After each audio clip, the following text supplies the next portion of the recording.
咧，今日咧可能有鏡頭後面嘅你哋啦，可能第一次咧去聽 webinar 咧都唔頂㗎。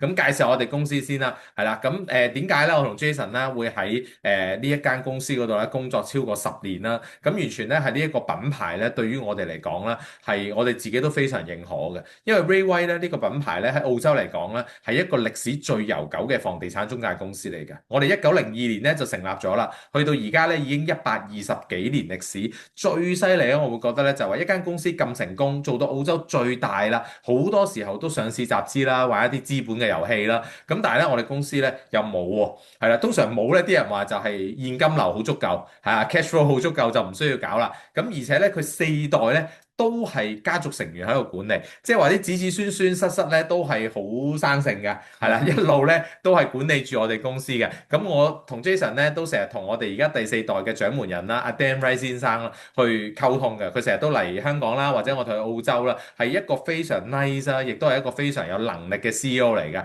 OK，咁我聽講咧佢啲仔女咧都係非常之優秀嘅，可能咧去到第5代咧都係佢哋嘅。咁所以我哋即係真係非常咧，個人都非常認可呢間公司啦。咁所以人生冇幾個十年，係啊，我哋都俾咗我哋嘅10年咧呢間公司，希望好快有2個10年，好冇？係啦。咁啊，呢啲啦都係過往啦一啲可能大家除咗啦嚟過我哋星光行啦嘅總部啦，呢10幾年嚟都係喺星光行呢度啦，或者喺一啲咧我哋譬如話好多嘅移民啦、置業啊、留學啊、博覽啊，都會咧可能見過我哋嘅，因為我哋公司而家除咗物業啦，仲有移民啦，係啦，仲有留學啦，另外2個咧大家對於澳洲好有興趣嘅板塊嘅。係啦，咁咧我哋除咗啦喺唔同嘅 service 啦有一個發展之外啦，其實咧我哋喺亞太區嘅版圖咧嘅佈局咧都係不斷咁擴展嘅。我哋而家除咗香港啦，其實我哋喺廣州啦，係啦，或者咧我同 Jason 一齊啦，喺2024年尾、2025年頭啦，都去到台灣啦，去發展台灣嘅 market 嘅。咁台灣咧大家都知道，而家台股又創新高啦。咁當然台灣都可能面對一啲地緣政治嘅因素啊，係啦。或者佢哋嘅當地嘅經濟啊，都係相當之好啦。好多人朋友咧都會諗住做一啲國際資產嘅配置嘅，同我哋香港嘅客人一樣，係啦。咁所以咧，其實而家喺當地咧，對於澳洲物業嘅需求啊、移民嘅需求咧，都係非常之殷切嘅，係啦。即係差唔多咧，即係嗰個需求咧係即係就嚟追到我哋香港，當然我哋香港嘅需求依然係即係 number one 啦，最大啦，OK。係啦，咁喺呢度咧見到有啲朋友咧再陸續咧加入咗嚟，咁都再提醒一下大家嚇。咁咧如果咧大家咧有啲咩問題咧，記住係啦，呢度咧我哋修改一下，係啦，就喺我哋嘅 chat room 嗰度咧同我哋大家一齊交流，可以見到唔同人咧問嘅問題啦。OK，咁亦都可以咧加一係啦，直接咧同我哋嘅同事咧 one on one 嘅。係啦，透明喺我哋嘅 chat room 嗰度咧發問嘅朋友咧，係啦，我哋會直接送出我哋今日嘅主題城市柏斯係啦，最出名嘅 Margaret River 嘅得獎紅酒係啦，透明先有嘅啫，唔知 OK 好冇？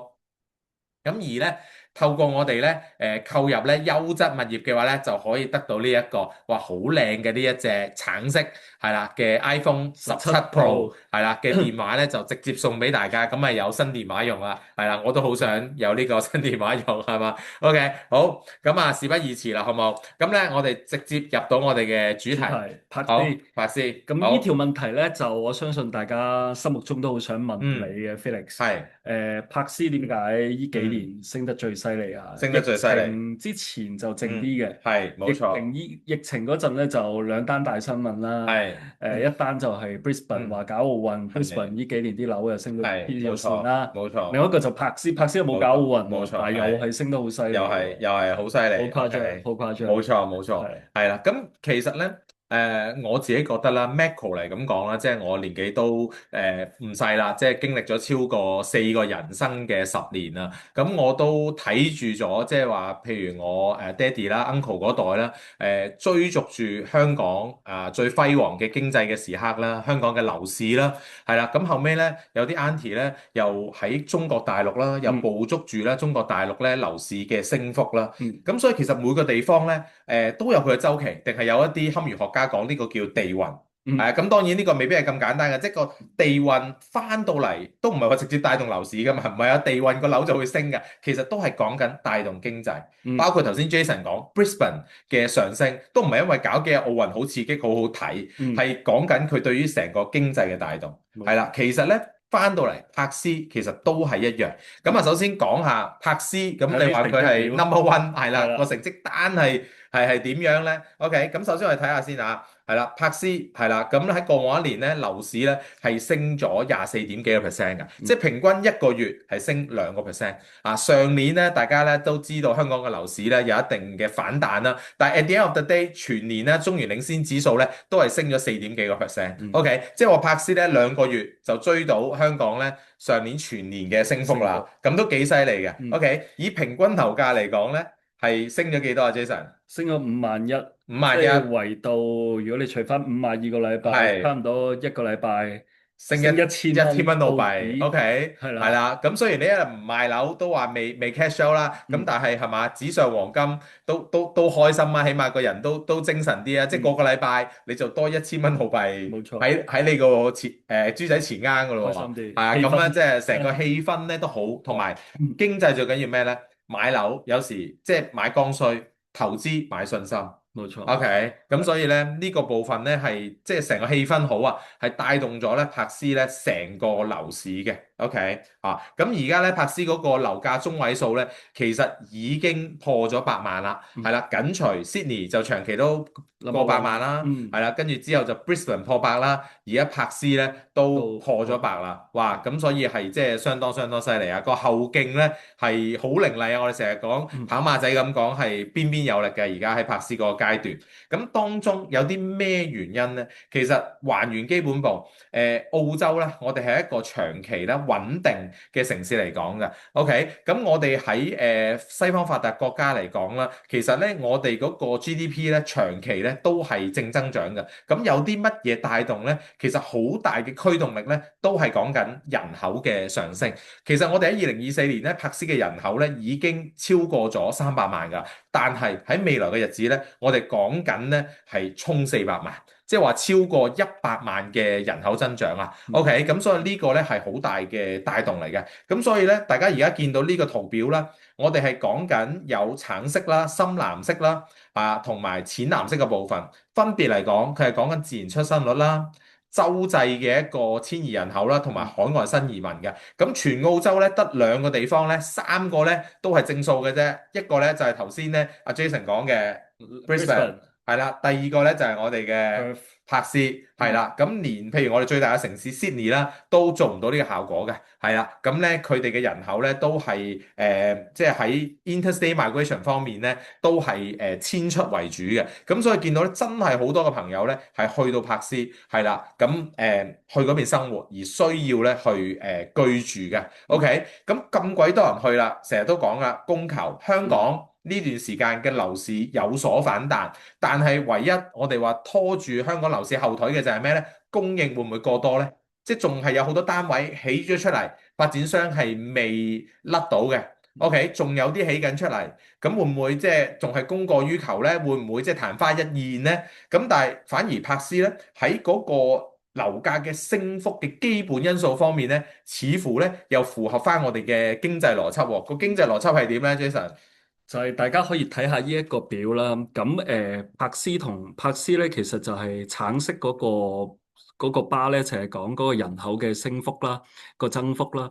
咁紫色嗰條巴咧，就係講緊嗰個樓宇嘅供應量。咁大家可以見到係好嗯，短缺嘅。好短缺。咁另外咧，大家亦都可以睇下 Queensland 啦，即係 嗯，Brisbane 咁呢個省啦。咁其實又係同柏斯有同樣嘅情況，就係話個人冇錯，口增幅好多，個樓宇供應量咧。係其實係唔夠嘅冇錯。，that's why 咧，呢兩個城市咧就係疫情之後咧升得最犀利㗎嗯，啦。冇錯。咁如果大家再仔細睇啲咧，就Sydney 嘅 New South Wales 啦，同埋 Melbourne 嘅 Victoria 咧，其實佢哋嘅樓宇供應量咧係就都仲可仲以，可以頂得即係冇出住個人現呢一個口增長嘅，係供不係應求嘅一個情冇錯況。冇錯，嗯，所以佢係。哋個升幅就冇咁嗯，明顯咯，冇錯冇係啦錯，係啦，即係我覺得即係好多啦，即係經濟學嘅學説啦，其實都係經過好多年啦，好多嗯經濟學家啦，一啲theory 啦，跟住去認證啦，係啦，咁樣去觀察啦，去出嚟嘅。咁所以其實一樣嘢個價格點樣會升咧？你話係任何嘢都好啦，買棵葱都好啦，係咪先？落雨嘅時候棵葱都貴啲嘅，係因為乜嘢？個供應唔夠啊嘛，但係個需求咧，大家又要囤貨喎，因為打風啊嘛。係嗯啦，咁嗰段時間嗰個葱價咪貴咗咯，係嘛？咁去到樓都係一樣嘅啫，即係當個供應咧係追唔上需求嘅時候咧，一定會將樓價拉升嘅。嗯 OK，咁呢個係最基本，亦都係一個最紮實嘅一個説法嚟嘅。OK，咁你話個經濟好啦，咁有啲乜嘢數據又反映咗咧？OK，其實嗱，首先我要講咧就係話，其實我哋澳洲咧而家失業率咧，放眼全球嘅發達國家嚟講咧，都係非常之低嘅。我哋平均得4.幾個% 嘅啫。嗯，咁低之中亦都係有較低噶嘛。咁而當中咧嗰個失最業率低最低咧就係就係柏我哋嘅柏斯啦，係嘛？係啊，全民就業咁滯，係啊，三三點六個 點幾個 percent，percent，係係啦。啦係啦，咁所以其實即係話，哇！你嚟到柏斯呢個地方，不斷咁樣人口入嚟，依然都可以做到全民就業喎。係即係話我哋真係好多嘅經濟工作機會好，啦，所以啲人都唔揾到食，驚話，喂係嚟到係嘛，即係揾唔到食啦，咁啊吸引更加多嘅朋友過嚟啦。咁你唔止過到嚟揾到食喎，你仲要個人工咧係高咗好多喎。嗯係啊，由20年啦去到25年啦，柏斯嘅人工咧係上升咗20%嘅喎。冇錯，係啦，由1250蚊啦，去到1500蚊啦，一個星期喎，係人均啫喎。咁你一間屋企兩個人做嘢，咁嗯你就去到3000蚊3000，噶咯喎。係啊，咁你仲唔止？你如果有層樓，每個禮拜又升值1000蚊，哦咁咁啊咁啊啊過癮，4000蚊噶係啦，咯喎。你有投資物業咧，一陣間我哋講一個禮拜又收千幾蚊噶咯嗯冇喎，係嘛？錯冇錯，咁又去到5000幾噶咯喎，5000幾即係幾多啊？五廿五兩5蚊日，萬咧，係係啊，啦，都一個禮拜喎。係啊，係啊，即係一個月舒服㗎，一個月就6位數噶咯喎，冇錯哇！即係嗰邊即係生活仲都唔輸俾香港啊，個冇錯，家庭收入。咁所以點解咧就吸引咗啦好多當地啦嘅朋友或者首次移居去澳洲嘅朋友咧，都選擇咧柏斯呢一個地方去定居嘅，好嗯冇？係啦。第二條問題啦，Felix，咁嗯，就都好多客問我哋嘅。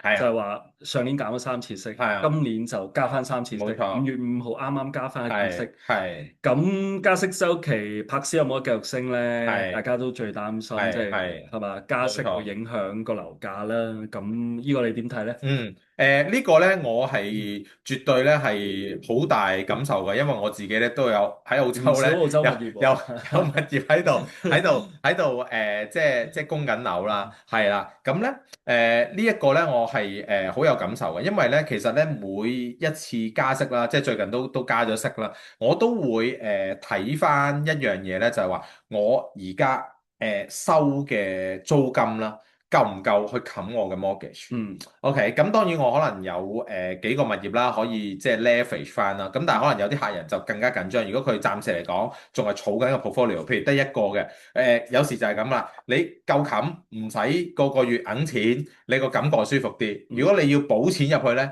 個感覺又冇咁好嘅。嗯 OK，咁所以咧而家啦，我哋講緊啦。一個尤其啦，唔知大家有冇留意啊？琴日咧，我哋澳洲咧就有新嘅一個財政嘅預算案啦。嗯咁當中都有啲新嘅 policy 啦。咁好多專家咧，行業內裡面嘅我哋啲專家前輩咧都講咧，而家咧大家咧更加喺加息嘅週期入邊啦，同埋一啲新嘅 policy 咧，係更加傾向性咧去買一啲全新啦。應該講下點解會全新啦？同埋咧個現金流強嘅。咁嗯喺呢一個新嘅財政預算案入邊咧，就會係跑贏大市嘅一啲 product 嚟嘅，嗯係嘛？咁呢個係即係一個投資向啦。咁當然喺一個頭先 Jason 講到啦，就係話呢一個頭先講咗啦，分開兩個角度去睇。第一個作為一個投資者，我哋講緊我哋買唔買呢個物業咧，就係話佢仲有冇正現金流，係嘛？收到嘅租金嗯仲夠唔夠冚嗯 mortgage 嘅支出？嗯係嘛？咁如果仲夠嘅話咧，咁呢個 product 咧就好有優勢啦。咁至於另外一班大家可能諗啦，就係啲自住嘅用家啦，就係話佢而家係租樓貴嗯定係供樓貴？咁我哋據而家嚟睇咧，at this moment 啦，因為柏斯咧嗰個租金咧都上升得相當犀利嘅，係啦。咁頭先大家見到樓價升得犀利啦，其實柏斯咧仲有一個咧外號嘅，而家即係都唔係外號嘅，係啦，即係嗰個數字上面咧，其實我哋見到啦，柏斯咧而家咧係澳洲租金最難負擔指數嘅 number one，係樓價最難負擔咧就係 Sydney，嗯租金最難負擔咧就係柏斯，咁所以咧其實咧個租金咧都好難頂嘅，咁所以我哋而家咧睇到，譬如喺同一個區域啦，如果你去當地人買樓做 mortgage 咧，就算加咗息都好啦，你嗰個成本都仲係比起你租樓平嘅。嗯 OK，咁所以 as at 呢個 moment 嚟講咧，甚至大家預測啦，今年可能仲會加多一次息啦。嗯就算假設加埋呢一次息都好啦，其實咧呢個情況都係冇改變嗯嚇，都係講緊供樓平過租樓。嗯咁所以我相信咧喺未來即係唔知當然唔知下年仲會唔會加息啦，但係起碼我哋見到話喺今年如果真係加多一次息咁啦，都應該係無阻咧一啲用家咧去入市嘅。OK 嚇。咁呢個我哋喺邊度睇到咧？就係話我哋可以喺呢個 vacancy rate 嗰度睇到啦。柏斯咧，而家個 vacancy rate 咧，長期咧都係低過澳洲平均數喎。澳洲平均數都低㗎啦，咁係，全國嚟講咧，3月份數字就1%啦，嗯，即係有一間屋，即係100間一間咁樣啦。係啦，咁柏斯咧就100間0.5間，即係一間係啊，都唔夠，冇錯，係好誇張嘅一個數字咯。好咁所以你好誇張，見右面嗰幅圖就係其嗯，實講緊就話啲業主都好識貨啦，係就冇錯，唔登出嚟啦，唔登係啦，或者唔登出嚟。係真係 sellers market，冇錯，係啦係啦，因為而業主。家咧，我哋柏斯咧嘅 listing 啦，係比咧同期啦，係 on the market 可以賣嘅樓咧，係少咗40%啊。OK，即係話以前有100間，而家得嗯，翻60間，冇錯。係低咗相當誇張㗎。呢個可以講少少古仔俾大家聽啦。係平時我哋都係登廣告去放租，咁啊係東邊嗰啲登都係嗰兩個大網站 Real Estate Domain，就係330蚊一次。係柏斯咧就因為唔使動呢啲for list 啊嗰啲牌咧，係平啲啊100零蚊次，兩次，百零蚊次係都就搞掂啦。嚇，都唔憂啊！即即唔憂，係即係而家要拗生意啊，係咪啊？特價俾你啦，係係啊，嘛根本就唔？OK。使做呢啲咁嘅 係啦，marketing 唔嘢。使做係呢啲嘢，咁所以大家咧喺好多嘅面向啦，都睇到其實個 market 啦，好多個市場嘅運作啦，都反映緊咧，即係而家係一屋難求啊！無論嗯你要去買樓又好，租樓又好咧，都係一屋難求。咁嗯當然啦，亦都係因為呢一個環境啦，即係我驚大家話哇咁即係。Jason 啊，Felix 仲使唔使聽落去啊？即係好似聽到咁好，但係嗯根本買唔到嘅，咁嗯即係盞搞嘅啫喎。嗯，咁但係我哋今晚做得呢個 webinar 咧，一定咧有好嘢，係有好嘢俾大家嘅，所以大家千祈咧唔好話而家就熄咗部電腦就行開啊！一陣間咧係有啲彩蛋咧俾大家嘅。冇錯。OK，咁呢個咧就係啦，哇！而家其實係平均9日咧就嗯，賣出一間屋喎。冇錯。我諗喺即係香港咧好旺市嘅時候咧，當然大家見到有啲叫所謂即日先啦，係，但係澳洲都未必冇㗎。但係你講緊平均喎，即嗯。即係好多個單位有長有短，9日就賣出。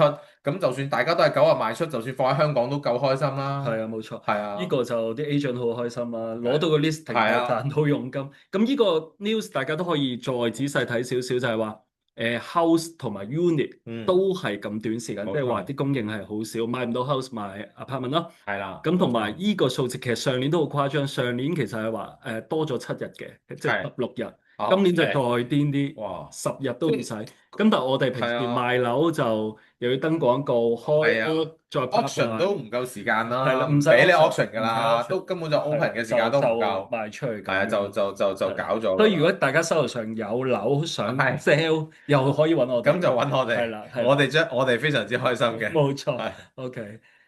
咁呢個又係另外一個 update 哇，少少嘅 news 啦，係冇錯。個個都走去澳洲柏斯嗰柏度拍碼斯嗰度，頭，係拍拍碼頭，拍碼頭。柏斯個碼頭，係啦。O.K. 咁真係拍點解啊？碼頭啦。點解啊？O.K. 呢個啦，大家見到啦，呢啲咧都係我哋嘅新聞人物嚟㗎啦，包括嗯啦我哋國家總理李強啦，因為咧我哋中國啦都有一啲公司啦，其實喺柏斯嗰度咧有設廠㗎。咁當時佢去到柏斯嘅時候咧，都特登咧係去考察啦，睇翻我哋自己嘅一啲公司啦。咁跟住咧，另外一個咧就係話呢個真係大新聞喎，嗯，話歐盟咧同我哋澳洲簽咗個協議咧，話我哋澳洲嘅酒可以去到邊度啊？去晒法國嗰個波爾多波咯，爾多，係啦。波爾多唔係出紅酒啊！係啊，係啊，哇，傾咗8年㗎啦，因為點解澳洲有即資源，係即係咁你要開個 market 攞人哋啲嘢，俾翻啲哇！糧俾人哋咯。即係氹係啦，到都係啦，無敵噶啦喎！係啦，咁啊，仲有啲和牛啦，係啦，係啦，係啦。都會過去啦。咁另外左手邊嗰個圖啦，係啦，就係我哋外交部長啦，黃英賢小姐啦，係啦，咁同咧美國國防部長啦，同埋國務卿啦，係啦，都係咧見面啦，同埋去簽一啲協議嘅。因為我哋澳洲咧，其實而家譬如話我哋好多電動車嘅鋰啦。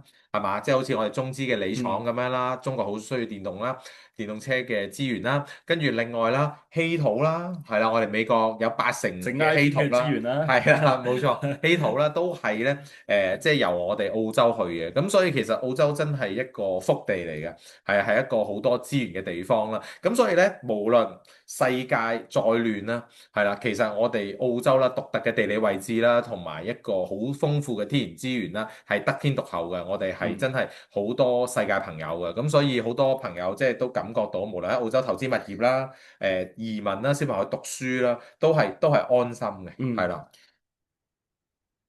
好，咁喺呢度咧，又提一提大家，千祈咧，唔好吝嗇咧，你哋嘅一 click 啊，咁咧有啲咩問題咧，記嗯住喺我哋 chat room 咧，就係加一，同埋有問題嘅話咧，咁就同喺 chat room 嗰度講啦，咁我哋咧都會咧盡量咧去答大家咧好多嘅問題嘅，好冇嚇？咁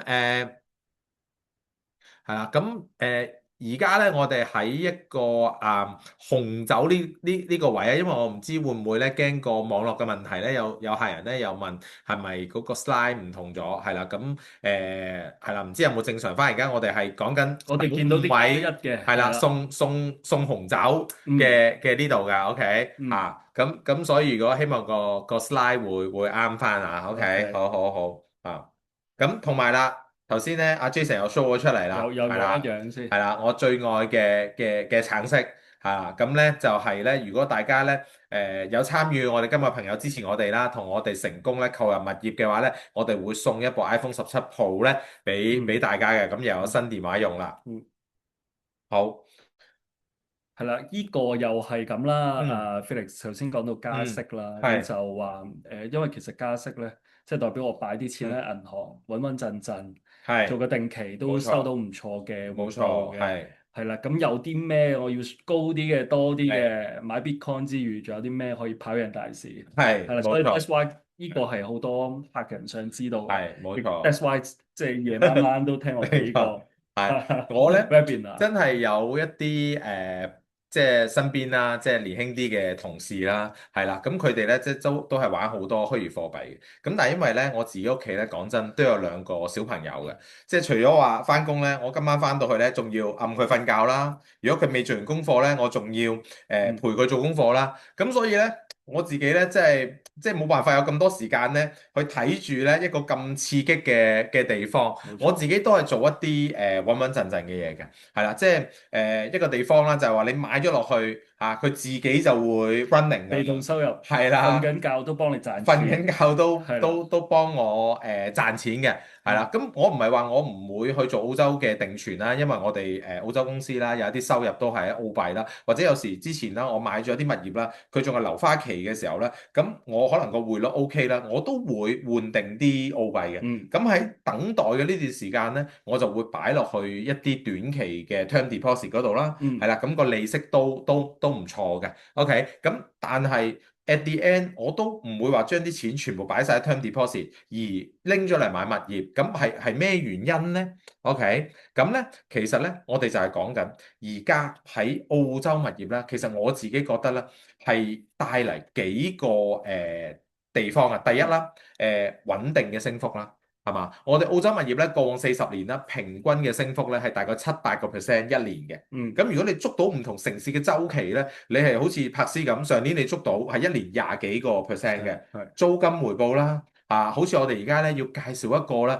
Deal Key 喺柏斯啊，係有6至7厘呢個 moment 喎，即係你嗯買落去收咗樓就即刻有6至7厘喎，係嘛？咁但係你3年5年之後個租金一路升，你又唔止噶咯喎。嗯同埋咧，今年咧，阿 Trump 都講咗㗎啦，其實佢唔介意咧美元咧係會貶值嘅。咁美元咧，相對咧，我哋澳洲咧呢一個商品啦，或者而家叫資源貨幣啦，其實係雙方咧係一個升一個跌嘅。咁即係話，如果美元貶值嘅話啦，即係我哋澳幣就會升㗎咯喎。嗯 OK，咁即係話我哋有幾個地方咧都係可以賺錢嘅。嗯 OK，咁呢個咧係我自己覺得咧，呢一刻澳洲物業咧，我自己好慶幸啦，或者我同 Jason 都好戥我哋客人都好開心啦，就係話咧持有澳洲物業咧係有呢幾個好處咧，同時間咧喺你休息緊嘅時間咧幫你賺緊錢嘅。嗯 OK，咁而當中咧，我哋今日咧好主線咧就講一個可能大家都未聽過嘅澳洲別墅就聽得多啦。咁嗯澳洲別墅嘅 Deal Key 係點樣咧？咁今晚咧同 Jason 咧去搭配咧就最啱啦，因為咧 Jason 咧就係我哋公司咧為最多客人咧買入 Deal Key 咧嗯嘅同事嚟嘅，OK 嗯咁所以咧今晚咧佢有好多咧客人嘅案例分享咧係可以咧 share 俾大家嘅。咁嗯首先睇下呢個圖先，呢個咧就係我哋一個 Deal Key 啦。咁我哋澳洲嘅物業咧最基本咧就係一個 double garage，嗯5間房或者甚至6間房。係啦，有埋自己 front yard、back yard 嘅一個配置嚟嘅。咁而呢個 Deal Key 咧嘅衍生係點樣咧？咁我先賣個關子。咁因為咧，我哋之前咧公司咧，因為好多客人咧都對 Deal Key 好有興趣啦，我哋希望咧客人咧更加直觀地咧睇到立體地睇到呢個 Deal Key 係點嘅，所以我哋特登咧訂製咗一個 Deal Key 嘅 model 咧喺我哋咧星光行咧16樓1633嘅 showroom 嗰度嘅。咁大家下次咧有機會咧嚟到我哋嘅展銷會咧都可以睇到嘅。咁但係咧呢度我哋咧拍咗個 video 俾大家先睹為快嘅，好唔好？咁我哋咧而家不如嚟放去片，咁啊睇一睇呢個 video。我同 Jason 咧亦都唞一唞飲啖水先，好唔好？Hello，大家各位觀眾好。咁咧呢度咧其實係我哋 Real Hong Kong 啦，喺尖沙咀 office 嘅展廳嚟嘅。咁大家眼前咧就係一個咧澳洲別墅嘅 model。大家睇落去係咪好似同澳洲一般嘅別墅咧都係好類似咧？咁其實唔係嘅，佢係一個 Deal Key 嚟嘅。一陣間咧我哋咧就會將佢個屋蓋咧拎起，咁大家咧就見到入邊嘅間隔咧就可以知道佢廬山真面目啦。咁大家咧而家咧已經見到我哋屋入邊嘅間隔係點啦。咁樣睇咧，哇！呢一間又好似類似一間咧係6房嘅 house 喎。其實咧唔係咁簡單嘅。其實咧我哋都係兩間嚟嘅。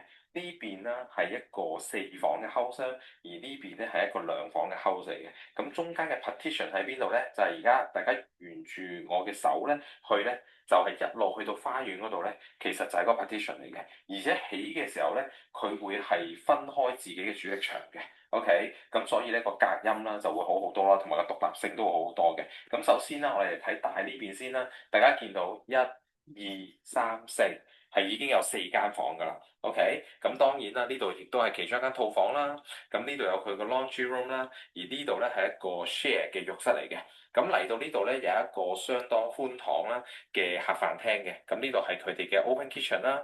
咁呢度係佢飯廳、客廳，而外面咧連接咗咧就已經係佢嘅花園啦，同埋佢個 outdoor area 啦。咁好多時候咧更加會喺出邊啦，當地人咧會加一個 BBQ 爐嘅。咁呢個咧就係我哋澳洲人咧喺 weekend 嘅一個生活嚟嘅。係啦，非常夠用。我諗對於咧香港人，包括我自己咧，都係相當之吸引嘅。咁而嚟到呢邊啦，就係我哋一個2房，另外一個單位啦。大家見到1間房、2間房，係啦，佢哋嘅客飯廳啦，係啦，咁同埋佢哋嘅花園。咁而呢度咧，亦都有一個有蓋嘅車位咧，係可以停泊翻嘅。係啦，咁所以大家見到咧，哇！有呢個6房咧，已經係分開咗2個部分啦。咁至於於咁 Deal Key 點解當地人要咁樣起咧？係啦，或者喺自用啦、投資方面咧有啲咩優勢咧？咁大家咧就記住繼續留意我哋而家 Webinar 咧以下嘅內容，咁我哋咧就會同大家咧更詳細咁講解㗎啦。OK，係啦，咁大家咧頭先咧嗯睇到一個咧好簡短嘅 video 啦，大概咧都知道咧 Deal Key 嗰個間隔係點啦。其嗯實就好似呢個圖好簡單，係啦，就係一間屋，其實咧就分咗左右，一個大單位，一個細單位，咁就形成咗呢一個 Deal Key 啦。嗯 OK，咁不如呢個部分咧嗯就等阿 Jason 嚟介紹下，其實呢一個嗯。Deal Key 嗰個形成啊。係咁咧，其實就我哋傳統就買地起屋起一層起嗯兩層啦。咁其實起多一層個價錢又，如果係收租計咧，就嗯貴啲咧。但係個租金回報可能又冇咁高嘅。嗯咁依個 Deal Key 嚟講咧，其實好簡單去理解一件事，就係話你買一塊土地，我幫你開兩間屋，嗯係啦，兩間獨立嘅屋租俾兩班 party，即係唔同 嗯 party 嘅人咁樣啦。咁收兩份租咯，每邊又可以加租咯，係啦咁樣。咁我哋有 manage 呢啲，我稍後會俾啲實際嘅例嗯子俾大家睇嘅咁樣。咁有個位好重要，想同大家解釋下嘅就係話，如果你買兩間獨立屋，你嗯嘅成本要俾嗯兩份，包係括印花稅，包括係最簡單嘅律師費，係 啊，包括如果你係開買家，可能要俾 FIRB 啦 FIRB 啦。，double 咗啦。咁如果你買兩間屋，你嘅持有成本又係兩份嘅咯喎，包哦，括你嘅雖然買地起屋嚟講咧，就唔需要俾管理費嘅，係9成9嘅係屋苑都唔需要俾。冇錯。咁但係市政稅你要俾兩份喎，如果你買嗯兩間。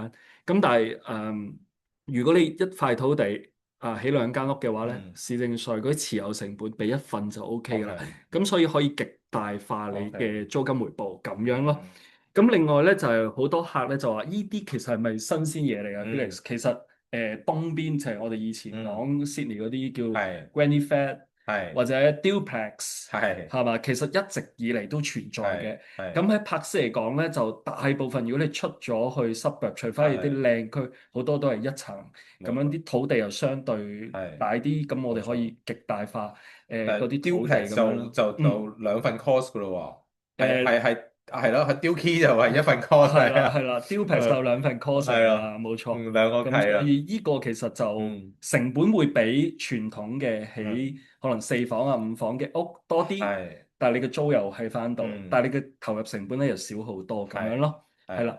咁亦都好多客問咧，就係話Deal Key 可唔可以做按揭？咁呢啲位嗯都想趁呢個機會係答翻大家，其實可以做嘅，嗯同正常一塊地起一間屋冇錯嗰個做法。借錢嘅方法係一樣，亦都唔會話減少咗你借錢嘅嗰個 percentage。嗯咁就算 even 係可以買家 maximum 都可以做到7成咁樣嗯嘅。係咁另外有個客咧，其實我自己親身嘅客都會問嘅，就係話可唔可以日後自住嘅時候剝穿翻去啊？中嗯間嗰個係用磚砌嘅主力牆，係可以嘅。到時係揾我哋搞翻去，係亦可以。咁亦都係就係話報稅嘅時候，好多嗯客咧其實都係東岸嘅資深投資者。咁係佢話：喂，租金高咗，咁我咪要報多啲稅咯。係咁其實買呢隻 Deal Key 咧，我哋到時整嗰個 depreciation 啦，因為 depreciation 分兩個部分，一個就係外牆，嗯另外一個就係講緊你嘅廚房啊，你係嘅入面室內嘅結係構。咁其實我哋嘅經驗咧，如果你做譬如我上面呢一幅圖嘅 Deal Key 咧，其實可以差唔多一年有2萬零蚊嘅嗯 depreciation 俾你哋扣除。係比正常一個 single house 要高。高㗎，高幾千蚊㗎，係係啦係啦，咁樣咯。咁另外就係好多人問，喂，有邊啲喺柏斯有邊啲位係適合做 Deal Key，嗯或者邊班人會住喺依啲嘅物業種類入面？咁、係其實我可以分享俾大家聽，就係話第一班人就係嗰啲首次置業上車客，其實佢可能住間細嘅，係租間大嘅，冇錯攞嚟 cover 翻佢嗰個 mortgage 嗰個 mortgage 利息，嗯咁就慳個租啊慳好多之餘，係仲有租收咁冇錯樣咯。咁另外仲有一班人咧，就係話同屋企人一齊住啦。係咁祖父祖即係爹哋媽咪住嗰邊，所謂嘅一碗湯距離嘅客人啦，亦嗯都會中意住呢啲。咁同埋柏斯獨有嘅，其實有一班人叫專門係 fly in fly out 嗰班嗯嗰班係工人咧，即係咩意思咧？就係話去礦場，即係係可能平時住喺柏斯入面嘅。去嗯，礦場連續做嘢2個禮拜，係係啦，就好好 pay 啦，十幾萬係年薪係咁樣，跟住放1個禮拜假，咪翻嚟住間細屋咯，跟住係又入翻去做2個禮拜嘢。嗯咁嗰班人咧其實唔需要咁大間屋嘅，咁所以佢哋可能住間細嘅，出租間大，咁樣再做一個收入冇錯。咁樣咯。嗯嗯係啊，都有嘅，即係好多嘅，即係就算 interstate 嗰啲嗯咧，嗯我都聽過咧，有一啲人係可能返1個月工啊，跟住嗯。又休息1個月都有嘅。明白。OK，咁好，有客人問到咧，就係話其實 Dookie 嗰個 size 咧有嗯，幾大咧？咁其實 Dookie 咧，我可以講多少少就係話對個土地嘅要求多少少嘅，最好係啲長方形係嘅地，或者嗰個 個 frontage 唔可以太窄啦。唔可以太窄啦，因為我哋起double garage 加一嗯間房間喺個前面啦，咁起碼都10.5，最好12.5啦。嗯，係，咁嗰個深度咧，即係個長度咧，你揀嗰塊地咧，嗯最少啊，25米就 係 OK 噶啦。咁可係以極大化你嗰個土地嘅使用率，即係唔使係種咁多草，起多幾係，間房去嗯出租咁樣咯。係係啦。咁呢個就係對 Dookie 嘅一啲基本嗯。嘢咁樣咯。冇錯，嗯嗯，咁我哋後面都有啲客人嘅實際嘅。真實嘅回報數字可以同大家呢分享喎。個就係我個客人嘅嗯一個 case 啦。咁呢嗯個客人我講少古仔俾大家聽，就係話佢小朋友去 嗯 Murdoch 嗰度讀嗯，書。係咁Murdoch 就其實附近嗰啲土地都即係成熟區啦，成熟比較區啦，貴啲啦。係啊，咁所以佢最後就想夠錢咧，就唔好買嗰啲 apartment 啦，咁係買塊大嘅地啦。咁我同佢計個數，其實佢當時候嚟講咧，攞咗80幾萬澳幣買嗯地加屋起埋 Dookie。咁呢個係2024年嘅時候，嗯即係2023年買，2024年起好收租到嗯依家啦。咁呢個係真實嘅 statement 啦。咁我模糊咗佢嗰啲少少個人嗯，資料啦。係咁俾大家睇下，藍色嗰個框框咧係講緊嗰間兩房，即係 係 Unit B 呢個 area 2房1次嘅收租表現，每個禮拜525蚊嘅。橙色呢部分咧，其實講緊 Unit A 嘅3房2次一個車位，收720蚊。咁所以每個禮拜咧，其實有1245蚊，一個月嗯咧收成差唔多5000蚊嘅租金咁樣嘅。咁所以佢呢個其實夠 cover 佢個女租一房係嘅房租絕對之餘，啦，仲有生活費搞掂係咗。咁所以唔一定話真係小朋友去嗰度讀書就買翻嗰度。咁如果我哋係再諗闊少少，可係以考慮一下咁係樣嘅一個投資咯。嗯。係啊，咁事實上我哋幫佢做 management 咧，真係其中一邊咧，真係 fire in fire out 嗰班工人去租咗其中一邊咁樣嘅，係啦。咁依個係俾大家睇下嗰個起好咗嗰個實嗯際其中一個 deal key 嘅圖啦。係咁左手邊呢盤數咧，就想話俾大家睇咧。2023年買嘅個客，咁24年咧就交俾我哋放租。咁頭先講啦，每個禮拜係1245蚊。咁每年嘅租金咧係64000幾嘅。咁如果你除翻當時候佢連埋 c a l i q u a n 95萬，有6.8厘嘅一個 rental yield 噶啦。即係咁即時都有，係啦，冇錯啦。咁我幫佢做咗估價，其實到呢一刻為止咧，佢當時候連埋 c a l i q u a n 95萬，依家其實已經升到去110萬澳幣噶嗯啦。依個屋。咁租金咧，亦都頭先講過啦，會加嘅。係啦，咁我哋依家預測咧兩邊都加 total 大約有1300蚊嗯嘅租金回報。咁同埋Dookie 仲有一樣好喎。其中一邊個租客如果係退租，另係外嗰邊會繼續住，都仲有一半係嘅租金收入即係幫補住你先咁樣咯。咁所以唔會用銀包去補個防守能力好強嘅。嗯另外就係話我哋當然會整兩個郵箱啦，好似依幅圖咁，嗯亦都係兩個水標、兩個電標，呢啲唔使擔心，我哋全部會幫你搞掂晒㗎啦。係嗯。咁呢一個咧就係想俾大家睇翻如果當時候24年啦去買 Dayton 呢個區，如果嗯起間4房加個 multi-purpose room 當係5房，咁係其實地價屋平啲嘅，比起 Dookie 平嗯啲嘅，就85萬左右。咁呢一係刻咧，佢個租金咧係收幾多咧？左手邊呢幾幅圖咧，其實就想話翻俾大家睇咧，大約收800幾蚊啦。咁如果大啲嗰啲屋或者好靚裝嘅，收900幾蚊，嗯個 yield 都唔錯嘅。5厘係。幾咁樣咯，以別墅嚟講，真係都領先全國㗎啦。領先全國。其實傳統嚟講，我哋話買地起屋求嗰塊地嘅升值，係有租金就係係開心嘢，幫補係少少咁係樣啦。係因為你住喺間屋入面，可能係住一個小學階段，如果係嗯報嗰間學校嘅話，一個中學階段，咁我哋求個好租客，instead of 求個租金升咯。咁但係丟 key 你用一塊土地會幫你賺錢之餘，你亦都有一個好可觀嘅租金回報，有個好 strong 嘅 cash flow。咁呢個就係丟 key 一個最重要嘅一個 feature 咁樣啦。係咁右手邊呢幅圖咧，就想俾大家依個表咧，就係話俾大家睇啦。傳統嘅長租其實唔係差，但係如果你搞埋 deal key 咧，其實個租金回報率咧會冇錯高好多嘅，係嗯啦咁樣咯。咁好多客都會問呢條問題嘅，Felix 就係話嗯deal key 啲特別嘢嚟嘅喎，日嗯後係咪好難甩手啊？嗯即係會唔會想整翻一間屋先好係容易賣啊？成係咁所以咧，我亦都揾咗啲例子嗯咧，想話俾大家睇嘅。係咁呢一個咧就喺如果屬 Perth 嘅朋友咧，可以大家睇到呢個係一個叫 Baldivis 嘅區啦。嗯咁呢個區依家發展得好係犀利，喺我哋南區南邊嘅係啦，嗯亦都好近一個大區叫 Rockingham，嗰度嗯有個海軍基地啦。咁呢冇錯一個區 Baldivis 係發展得相當可以嘅。嗯咁呢個咧就係一間 Deal Key 嘅屋啦，你見到兩個獨立嘅 garage 啦。咁依幅就係嗰幅圖啦。咁當時候咧去買咧，2023年我 check 咗個估價67萬地嗯價屋，超係級平，即係買在 right timing 咁樣啦。係咁其中一邊咧就起三房，另外一邊起兩房，咁啊嗯三個廁所兩個車位咁樣啦。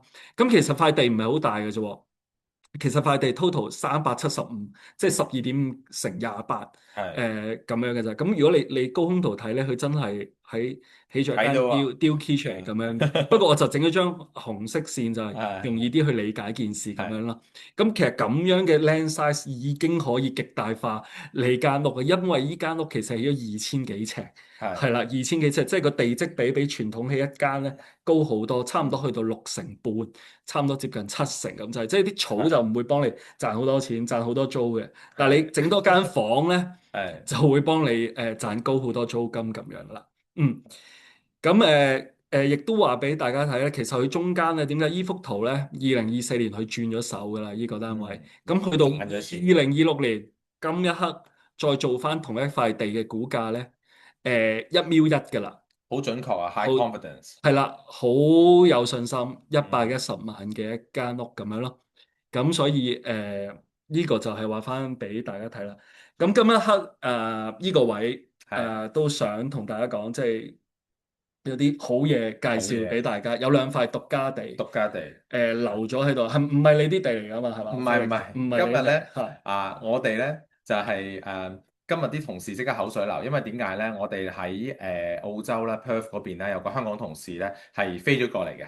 係今日咧，我哋喺 webinar 之前咧，佢特登咧就上嚟開會嚇，嗯咁冇買果籃上嚟啊，亦都冇買啲咩上嚟，係咁，但係咧佢就話原來佢帶咗兩塊地俾我哋。係啦， OK，咁啊獨家地幫我哋咧hold 住48小時嘅啫。嗯 OK，因為帕斯地實在太 hot 啦。嗯 OK，咁所以冇辦法 hold 得太耐啊。咁佢咧就幫我哋咧同 land developer 嗰邊咧傾咗啦，係啦，咁幫我哋咧 hold 住咧其中兩塊地，係啦，咁就四十好嘢嚟嘅。八小時。咁所以咧就希望今晚如果即係有客人咧覺得係合適嘅有緣嘅，係啦，咁咧一陣間可以了解多啲。如果要依度嘅資料，我相信我哋全部同事，你之前 register 咗，已經 WhatsApp 咗你哋可以喺嗰度問，或者喺我哋嗰個 chat room 嗰度係撳加一啦。咁嗯我哋有同事會覆翻你咁樣，好唔好啊？可能之前有啲朋友已經睇過，係冇錯，都好知道留意自己開啦。要咩，咁嗯好難得嘅。咁呢兩塊地可以做 deal key，咁亦都可以當然做傳統嗰啲屋啦。冇錯。呢個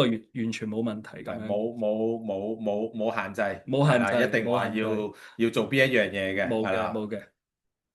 嗯咁點解話 hold 住兩塊地咧？嗯，其實就話啲好個市好啊嘛，啲發係啊展商擠牙膏係啊賣地啊嘛嚇。係啊咁所以我哋有單 news 上個新係聞，幫啲客搶地。係咁係啦，咁 Felix 呢個我哋講呢少少個咧俾大家聽係啦，下啦。就係之前我哋有個客人啦，其實佢都留意咗即係 Perth 嘅物業好耐㗎。咁咧之前咧佢就見到一個區好中意嘅，因為係一個海灘區嚟嘅，而且係一個白人海灘區。佢自己都想同即係當地嘅白人啦，去一齊去住啦。OK，係啦，咁咧佢就見到問我哋嗰個區有冇，後尾我哋幫佢咧就睇，誒咁啱有個 release 喎，有9塊地出咗嚟，係嗯一個唔細嘅地方，但係咧每一次出咧，而家真係好惜售啊！嗰啲 land 嗯 developer 出9塊啫，咁啊星期三嘅時候咧，知道咗之後咧，哇！我哋即刻去，第二日就幫佢睇啦。一去到嘅時候咧，哇！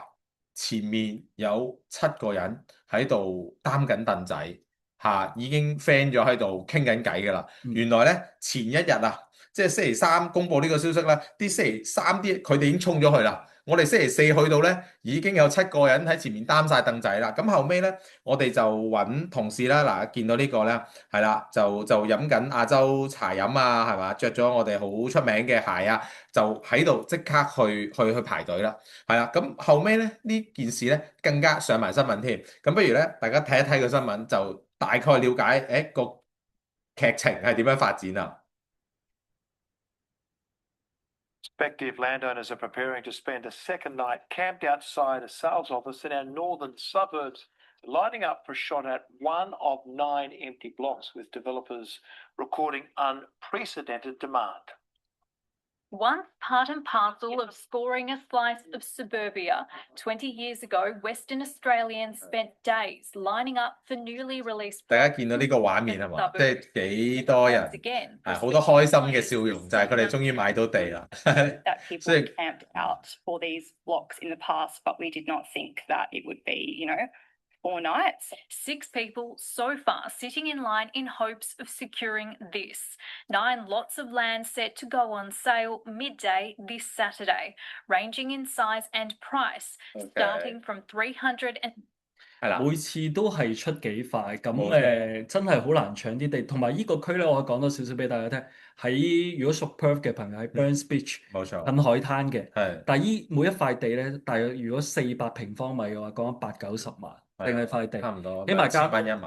起埋間屋嘅話，都要最普通嗰啲起2層啦，望係海咁樣先60零萬，即係其實過150萬150啦開外㗎啦。呢啲即係唔係啲叫做入門版嘅嘢，但係都咁 hot 咁癲，係啦。冇錯咁所以好難搶。但係如果有啲即係在線嘅朋友，如果係好中意一啲區嘅，好想我哋搶地專員係幫你去搶地嘅，即刻係可以揾我哋。係咁唔單止係我哋依家介紹嗰啲盤嘅，係有啲屋苑其實我哋都可能有啲地出，冇錯係咁我哋都可以幫到你咯。我哋一定都嗯都會幫到大家嘅，因為譬如好似我哋有即係經過呢2次 webinar 咧，有超過10個客人，我哋已經好成功幫佢哋買到地啦。咁仲有幾個客人喺度等緊啦，咁佢哋都係好 specific 嘅。嗯，即係話想要某一啲區啊，冇錯近某一啲配套啊，可能華人啊，或者當地人區啊，或者近某啲學校啊呢啲，咁我哋都會即係盡力幫大家嘅，嗯係啦。咁當然有啲難度高啲嘅，就要俾少少耐性我哋。係啦。 OK 嚇，咁講多少少啦。 Prospective land 呢一個咧，其實就係上次我介紹嗰個屋苑啦。嗯，咁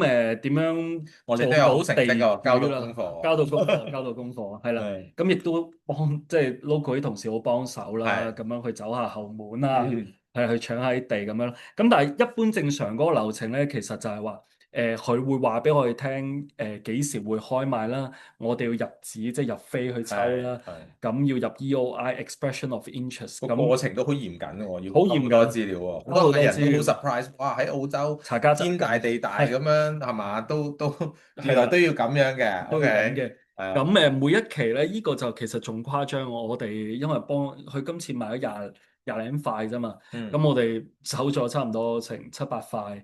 咁所以佢登完即係嗰一日開賣之後，隔咗3粒鐘係就出個 email 俾大家，冇錯我都收到就話 release free sold out，就係3粒鐘嘅事就搞掂晒啦。搶㗎啦，係啦，即係連嗰啲 irregular 嘅 block 啊，或者係啲好細好細、極細嘅，係細啲嘅地，都全部因為上車啦，都係上車啦，係即係自己買咗自己供，都係俾租樓底啦。冇錯。咁呢個位咧，亦都想同大家講下 EOI 呢一樣嘢啦，趁呢個機會。咁呢個係我另外一個客人4月底嘅時候，我幫佢買到嘅。咁即係當佢 confirm 咗個屋苑咧之後咧，咁佢會收到佢個屋苑嗰啲叫 master plan 啊，嗯每塊地嘅大細啊、係價錢啊咁樣。咁你要入 EOI 嘅時候咧，就會有份 form 要填嘅。咁跟住咧，我哋就要選自己中意嘅1、2、3順序，好似你阿女準備入小學嗰啲係填志願咁樣填啦，係係啦。咁填完之後，我哋有 builder 會提供啦，揾律師啦係等等啦。咁但係 step two 咧，呢個位咧要留意嘅，係其實就係話嗰個 land developer 咧，好需要知道你究竟用咩錢係去 settle 佢塊 land 咧。買地要做足準備。要做咗準備，咁咧一般而言咧，佢哋就話 cash 咧就for 呢個 case 咧，cash 係最高 priority 啦。係如果你係攞咗 bank approval 嘅，都得。都得。嗯第二順位啦，第三咧就係broker 同你傾個偈，咁出咗個 finance letter 俾你證明你係有依個 borrowing capacity 嘅。冇錯。咁樣我哋都可以即係我哋會前期幫你做呢啲嘢啦。我哋有相熟嘅 broker 可以幫你搞掂晒呢啲嘢。咁攞住呢啲嘢去 show 俾嗰個 land developer 睇咧，其實會增大好多你哋可以買到呢塊土地嘅機會咯。咁當然啦，另外一個位咧，就係話講多少少 deal key 啦。譬如如果你我頭先講話 deal key 可以攞 pre-approval 啦，你 deal key 未來嗰個租金收入咧，可以計算成你嘅 borrowing capacity 嘅一部分，所以變相有機會令到你借錢借多輕鬆咗啦。係啦，係啦，冇錯。咁 step three 咧就係話 once 你 confirm 啊，呢度成寫埋日期啦，係啦，4月27號。柏斯同香港冇時差，好緊湊。4點41分 send 個 email 俾律師啦，就話出得啦，即係你抽到呢塊地啦，唔該你12小時內簽翻份合約，即係我凌晨4點要簽翻俾佢之前啊。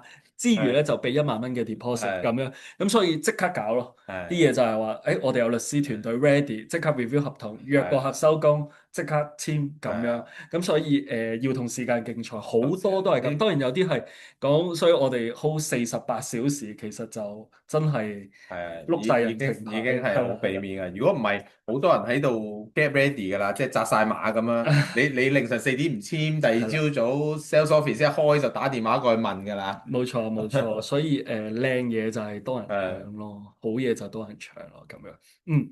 咁另外一個咧，頭先都好多係人問咧，就係話應該投資邊度啦？投資邊度啦？係因為柏斯啦，而家即係大家都知道啦，呢段時間咧嗰個樓價咧都係即係個升幅啦，都係升咗唔少㗎啦。OK，咁咧而家最緊要有，喂有冇即係會唔會買貴啊咁樣啦？咁咧我哋咧一定咧，如果即係自住有自己嘅喜好，但係咧。投資咧，我哋一定要揾一啲高增長區，係啦，即係嗰啲區域咧係有潛力嘅，政府有規劃嘅，未來呢個人口咧會快速上升嘅，或者有好多基建配合嘅。而家最好咧就係話俾個中位數咧，仲要更加低嘅，咁即係話我哋先會有一個上升嘅空間喺度嚇。我哋嘅投資唔止賺租金，仲要賺升幅。OK，咁所以咧，我知道咧好多香港嘅客人咧都係非常之精明嘅，咁所以當時我同 Jason 講話，我哋一定咧要揾到配合呢啲條件嘅一啲地去介紹俾我哋客人，最好剔得越多 boxes 越好，係嘛？咁咧等大家咧買咗咧賺錢咧，係啦，你哋開心，我哋都開心，係啊，將來可能會即係再介紹身邊嘅朋友啊，係啊，再去投資啊嘛。OK，咁所以我哋希望係可以達到呢個效果，所以咧Jason 咧就幫我哋咧揀咗咧，真係符合晒呢啲條件嘅一啲 opportunities 喺度，咁下面咧就交俾 Jason 去講啦。好啊，好啊。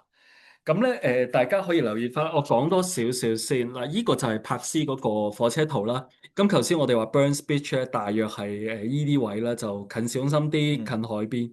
咁大家要留意咧，就係話喺2025年嘅時候咧，柏斯就開多咗幾個站嘅喺依條綠色線嘅位啦，就係開咗 Elkimos，開咗 Ellington 同埋開咗 Yantrip。咁依條線就變成叫 Yantrip Line 啦。咁依段咧，其實就係過往呢幾年柏斯都升得勁啦，佢仲跑贏柏斯，跑贏大線係嘅啲區域嚟嘅。咁所以今日想集中同大家分析多少少依個 area。咁依啲圖咧就係話俾大家睇，住晒人㗎啦，亦都係話依啲區咧係8人自住家庭多嘅一啲區域啦。係咁所以好吸引到嗰啲叫 first home buyer 啦，因為樓價平少少，咁亦都係個租金回報係非常之唔錯嘅一啲區咯。咁呢啲站頭全部都開好晒㗎啦。咁依個咧就想話俾大家睇，我上翻去個 Council 個網嗰度，揾出嚟嘅數字啦。2026年呢幾個即係我哋叫新鐵路沿線附近嗰啲人口咧，大約7萬幾人。係咁但係如果你真係長時間持有嘅話咧，其實人口咧去到2046年咧，去到差唔多20萬嘅。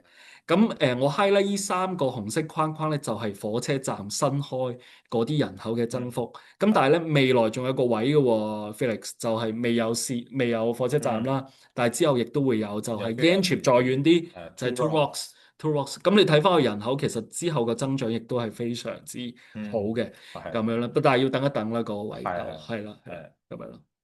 咁呢個咧就係唔係我哋話佢升得勁嘅，呢個係一個 news 話，喂，2026年柏斯咁多個區域最值得投資有10個區，咁佢榜上我哋新嘅鐵路站啦，有2個區已經榜上有名，一個 Yanchep 啦，一個 Elkemos 啦。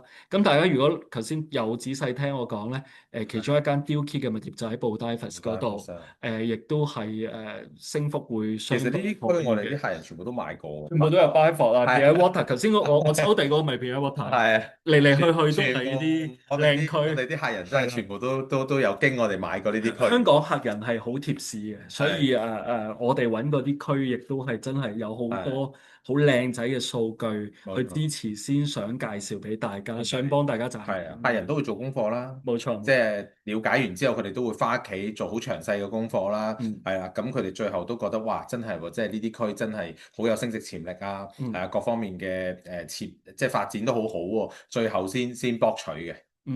冇錯。咁俾多少少俾大家睇，其實 Elkemos、Eglinton 我頭先講嗰幾個新站頭嘅區咧，人口多，學校多，一句講完啦，就係話啲學校唔會亂起噶嘛，但係因為真係好多人 move 咗去，咁所以開咗好多學校。咁其實咧好成熟噶啦，呢個 Elkemos 或者 Eglinton 啲區，紅色點嗰啲咧就係嗰啲中學啊、小學啊，甚至乎有啲好出名嗰啲childcare。係啦，連鎖嘅都開咗喺呢啲區域嗰度噶啦。咁依個亦都好想講俾大家睇，西北區有啲咩？就係話依個係西澳政府嘅官網咧，已經 confirm 咗咧，我哋其中一個新起嘅站咧 Elkemos 會多咗柏斯第3間嘅 Costco 進駐噶啦。咁佢唔係淨係一個叫做一間鋪頭啦，咁佢係成個 business hub。喺呢個Elkemos 嗰度咯，咁所以其實 Costco 其實喺柏斯頭先我講得2間嘅啫，一間就喺機場嗰度，一間就喺南邊，喺北邊冇嘅。咁所以佢哋一定做晒 research 啦，係嘛 Felix？有咁嘅人口需求啦，消費力足夠啦，咁先會喺嗰度。咁所以睇高一線嘅，我覺得我哋呢幾個人口增長有保證。冇錯。咁話翻俾大家睇咧，就係 Elkemos 對上一年咧，其實升咗11%，依家樓價中位數係85萬。咁最遠嗰個站咧 Yanchep 咧，其實樓價中位數係81萬啦，平啲啦。咁上年升咗10.8%，但係咧我哋上一期介紹嗰個屋苑所在嗰個區咧，叫 Eglinton 咧，就 in between Elkemos 同 Yanchep 中間嗰個站頭。依家個樓價中位數啱啱喺兩者中間82萬左右啦。過往嘅樓價表現咧係跑贏 Elkemos 同埋 Yanchep 嘅，原因係因為仲未開發晒啦，咁所以樓價中位數平啲啦，咁所以好值得留意嘅一個區咯。咁亦都係啦，俾啲相俾大家睇，我 Google 得落嚟嘅啫。咁當時候 Eglinton 咧，如果你2020年啊，唔係講緊好耐之前啊，去買呢個區咧係乜都冇嘅，但係你夠膽入場咧，嗰陣全新嘅地價屋40萬就已經買到啦，乜都冇呢個 area。咁呢個就係海邊啦。咁去到2025年，大家見到 Google 個衛星圖啦。咁但係依家其實再發展多咗好多嘢㗎啦。其實係起到好成熟啦。地價屋如果依家買嘅話，90到95萬咯。係啦。咁但係我頭先話我哋揾到啲嘢係 below 呢個中位數，嗯之餘仲平過呢個二手價嘅，係都喺我哋手。咁所以如果有興趣，可以係啦隨時聯絡我哋咁記住樣。係啦，即係大家唔好吝惜大家嘅手指頭，係啦，係啦只要咧就打+1，咁我哋同事咧即刻咧就會咧即係 send 我哋而家咧獨家嘅兩塊地咧嘅資料俾你㗎啦。咁另外咧，亦都值得提啦。依個就係我上次介紹個屋苑咧 Allenvale 嘅一個發展藍圖啦。咁sorry 啊，依個就係個火車站啦，依個位啦，出嚟依個位點解我覺得依個屋苑好值得講咧？就係依度有個大嘅 shopping centre 喺依度啦。咁跟住我哋嗰個屋苑咧就緊接住個 shopping centre，亦都係話5分鐘就出海咯就出海嘅啦，就出海啦。咁我哋依家柏斯西北邊發展咧，一定係近海邊嗰邊跑贏嘅。係啊如果有人介紹你依邊咧，嗯就冇咁快嘅，係要耐啲嘅，係啦，爭啲嘅。單一節嘅，所以大家集中都係搞依邊係啦，先咯。即係 freeway 或者我哋嘅火車路同我哋嘅海中間咧，嗰段係啦，嗰段咧最值錢係即係係啦，乜都有啦，又乜都有交通又有海嚇。咁樣啦。咁依張就係另外一張圖講解翻俾大家睇嗰件事啦，就係個火車站喺度，綠色依個 area 就搞個 shopping mall，搞個大型基建，緊接住咧我哋就係賣緊依啲地啦。Stage 11咧就賣晒啦，就好近，行條馬路過去就係嗰個 shopping 冇 mall。錯 Stage 12咧，大約就係呢啲位啦。咁我哋準備會出㗎啦，所以我哋有資料㗎啦，可以隨時聯絡我哋咁樣啦。呢個其實我自己啦，我覺得即係我哋同 Jason 成日去澳洲出差啦，我哋有時都中意嘅，即係去睇下啲區啊，想感受下嗰個區嗰個情況咧，我哋都會住啲別墅嘅。其實咧，我哋發覺咧嗰個生活模式係點樣咧？就係你去到澳洲，只要你唔係住喺 city 咧，其實我哋都會租車㗎嘛。其實都一定揸車㗎啦，咁所以有時咧又唔係一定咧需要咧係話行到去車站啊，行到去 shopping centre 啊。其實當你咧嗰4個轆咧就等於你隻腳嘅時候咧，其實你行5分鐘或者行10分鐘、15分鐘，同你揸車2分鐘咧，你一定係揸車嘅，係啊。反而有時咧，你嗰個屋咧，你譬如係你係望住個公園啊，係啊，即係呢啲啦，或者望住個大草地啊，其實咧我自己咧覺得仲舒服嘅，係啦。咁我哋都有問過當地啲同事咧，佢哋都係有即係同一個感覺嘅，係啦。咁所以即係呢一個咧都同大家即係分享下啦。即係當然我哋喺香港有我哋嘅喺香港揀樓嘅一啲標準啦。但係去到澳洲咧，可能當地人又會有另外一套，因為個生活模式咧係有少少即係唔同嘅。OK，係啦，咁所以咧呢個部分咧，其實都大家咧即係可以大家交流下嘅。好。咁頭先講啦，我哋呢個區域咧，其實已經好多人住啦，所以亦都有好多已經落成咗嘅 shopping mall 喺附近，全部揸車5分鐘，最多10分鐘去晒所有生活配套齊晒㗎啦。咁樣俾啲相俾大家睇，亦都係話咧，因為上次抽地咧，有啲客人話，我想望下實際嗰個社區嘅環境係點。揾翻我哋同事，我哋拍晒片，成個屋苑係點樣嘅環境？究竟你起幾大嘅 size 啊？起咩樣嘅屋啊？即係跟翻符合翻嗰個屋苑嘅 design guideline嗰啲，全部有晒資料，可以聯絡翻我哋同事咁樣咯。咁亦都係值得一講嘅就係其實係右下角依個位啦，就係講話有個 Woolworth 會開啦，幾時開？26年年中，即係好快兩個月、3個月就搞掂㗎啦。咁有 Woolworth 即係又係方便啲啦，係啦咁樣。咁亦都係俾大家睇下咧，如果你上網揾咧 Annington 呢個區，紅色點嗰啲咧，其實有好多，你見有啲紅色點咯。second hand 啦。全部 second hand，全部好多 under offer。如果真係 available 咧，我上去揾咗幾間，全部都係依啲價位，97萬幾 offer from 99萬，95萬，即係依啲價位。如果我買間全新屋，係嘛？咁配合翻嗰個財政預算我話買間新屋啦，即係 negative gearing 啦，全部都有CGT 嘅優惠啦，都繼續可以享有啦，可以享有 cash flow 又夠強啦。冇錯，咁所以就會揾到啲平過依個中位數嘅嘢俾大家咯，係啦。咁所以Stage 12準備出㗎啦，可以聯絡我哋。咁當然我哋仲有好多在售啦，但係我哋仲有兩個獨家嘅土地可以介紹俾大家咯，咁樣。咁所以呢個位如果大家真係想攞多啲資料，隨時即刻係嘛WhatsApp 我哋，或者喺留言討論區嗰度撳加一，係或者 PM，咁我哋即刻會有同事同大家聯絡咁樣噶啦。 OK，好，好，咁啊記住咧，呢個就頭先夠係啦，大我見到 quota 夠晒㗎啦，夠晒㗎啦，係啦，充控制。多謝大家，係啦係啊，好多客人都好踴躍，咁我哋同事咧都會即係啦回答大家嘅問題啦。咁當然啦，就係 iPhone 係啦今晚送唔 iPhone 送到出去啊？聽日我都好有信心㗎啦，係係啊，都係啦都要叫同事去，可能準備多過一步㗎啦。係呢部冇問題呢部送咗就又整多步㗎啦，係冇？冇錯係啦，嗯咁啊係咯，所以睇下大家咧，如果即係真係想了解多啲咧，係啦，咁就唔好吝嗇啦。咁跟住之後咧就係啦，同我哋嘅客人咧同我哋嘅 consultant 啦去聯絡啦，好冇？咁而家我見到都好多客人係加一咗㗎啦，已經係啦，我哋後面同事會統計翻，會聯絡翻大家嘅。係啦，即時都會聯絡大家。咁當然即係我見到即係相當多客人去加一啦，咁所以可能即係有機會要等一等，係啦，等一等我哋同事就會即刻聯絡翻你啦，係啦，俾多啲資料你嘅，好冇？答翻少少逐條嚟啦，仲有啲時間，好唔好啊？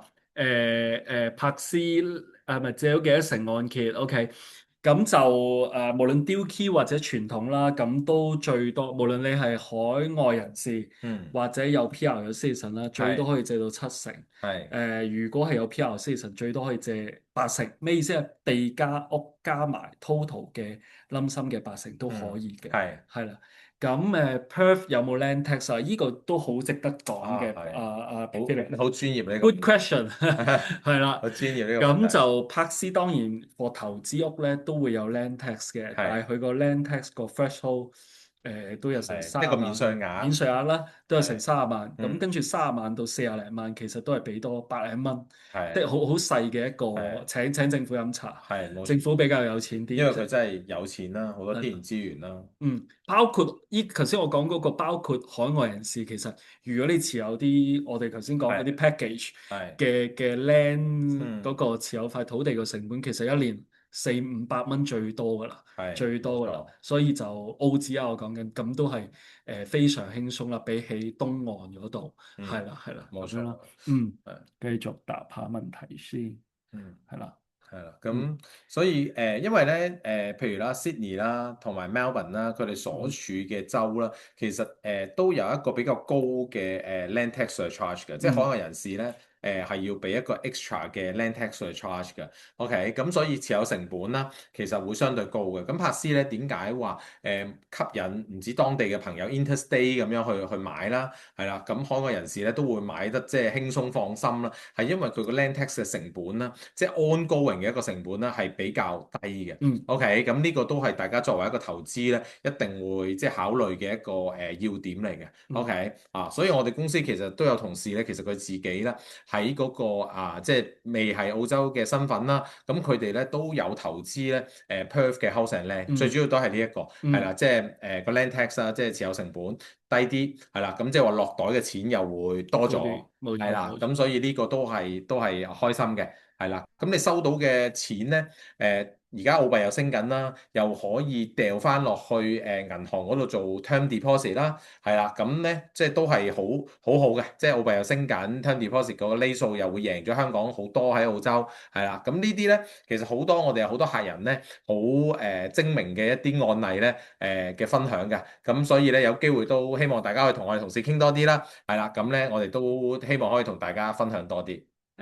我哋一定有做租嘅服務啦，呢個揾我哋得㗎啦，我哋全部都80%喺柏斯嘅團隊，搶地專員，出租排隊專員，係啦，跟住 handyman 維修專員，冇錯，帶屋即係帶你睇樓，全部都係識講廣東話，冇問題，係啦，所以幫你搞掂，所以全部都搞掂晒，好唔好？係啦，咁跟住有個客人問呢條問題，Andy 就係話每次抽地嘅時候係咪完全靠抽籤決定？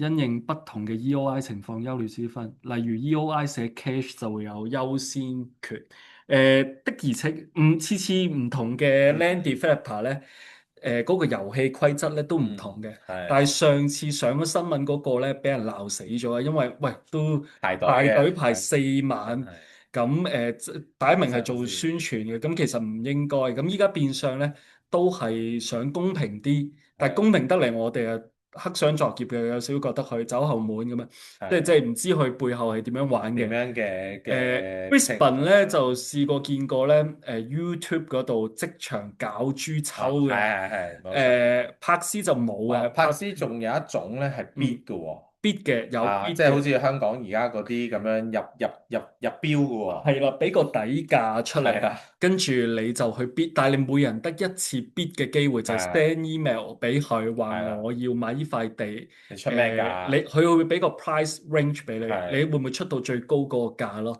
係啊，咁亦都係我試過幫啲自住客咧，本身佢個 price 俾咗個 price list 俾我哋啦，就叫我哋去揀嗰啲土地啦。咁我哋排咗順序，但係佢有一塊地咧，真係好中意，好啱到佢同個標達傾完個設計方案，係佢願意咧同我哋講，即係我哋同佢夾咧係，俾多少少，係冇錯，俾多少少，俾多可能5000、1萬啦，即係一口價，嗯，就真係幫佢買到佢冇錯，最中意嘅地，即係千金有時難買係心頭好。係啦，心頭好啦，咁樣咯，咁所以每個屋苑個 case 即係入飛個情況都有少少唔同，但係我哋都有相熟嘅嗰啲人可以幫你聯絡到，去幫你了解個情況，冇錯，幫你走下後門，去幫你係搞掂件事咯。咁你話寫 cash 係咪最好？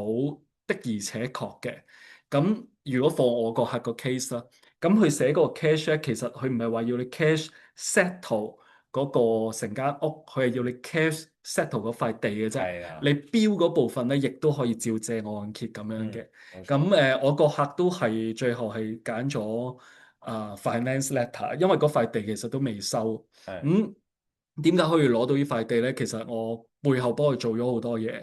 佢冇 cash settle，佢又唔想嗰個叫做 land developer，但係我哋同佢關係好，後尾佢都揾到自己理想嘅地咁樣咯。咁所以有好多 scenario，但係我哋嘅同事都好有經驗去攞地搶地，冇錯，同嗰邊嘅 land developer 嘅關係都好好，咁嗯所以即管揾我哋咁樣咯。係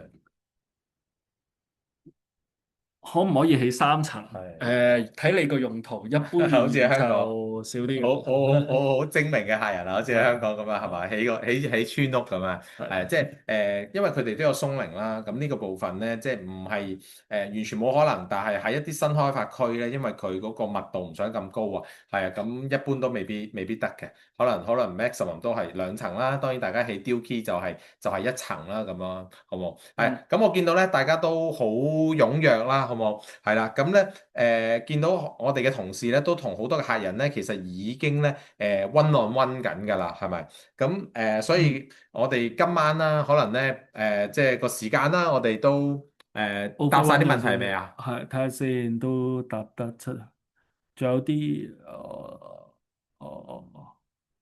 差唔多，差唔多，好唔好？差唔多。係啦，咁咧，如果咧大家咧係啦，即係想再有 specific 啲嘅問題啦，同埋記住，今晚真係我哋有2塊地咧，係由今日中午開始計嚇，因為我哋今日中午就開始 hold 呢2塊地，就48小時，係啦，就 hold 俾我哋嘅客人嚇，咁即係我哋柏斯嘅同事帶咗一份大禮物過嚟，係啦，咁所以咧就去到聽日後日即係星期五嘅中午嘅啫。係啦，咁所以大家要把握機會嚇，即係如果有興趣攞多少資料做參考嘅，記住+1，咁同我哋嘅同事去聯繫啦，好冇？好冇？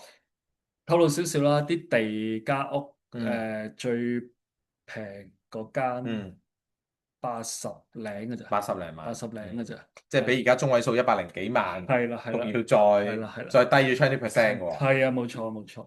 咁所以即係即刻聯絡我哋，即係通俗啲咁講，係啊，即係唔好吝嗇你嘅手指，唔買都睇下，係啦，即係只要加個1，我哋就會 send 啲資料俾你，係啦，即係係啦，多一個資料喺手啦，好冇？OK，好，咁我哋今晚嘅時間咧去到呢度啦，因為我同 Jason 咧都要去幫手咧，同唔同嘅客人去係啦 one on one 咁樣去傾下啦，所以大家咧有興趣咧就記住+1啦。咁我哋下一次咧27號。係啦，我同 Jason 又再見大家，再揾啲好嘢俾係啦，大家到時又再揾係啲啦靚地俾大家啦，好唔好？好啊，好，多謝大咁家都好 keep 住睇到晚，係啊睇到尾，睇到未？好多人，係好，越嚟越多人添啊！啊，撳加一啦，通撳加一啦，通同你傾下，常通常中段係係咯，最多人嘅，但係大家都睇到未？好，多謝大家，多謝你哋，好多好好多加一，多謝 OK， ，thank you，thank OK， you，iPhone 喺度啊，啊好今，OK，晚走咗去 OK， ，thank you，好打俾你哋依家 OK，thank you。拜拜。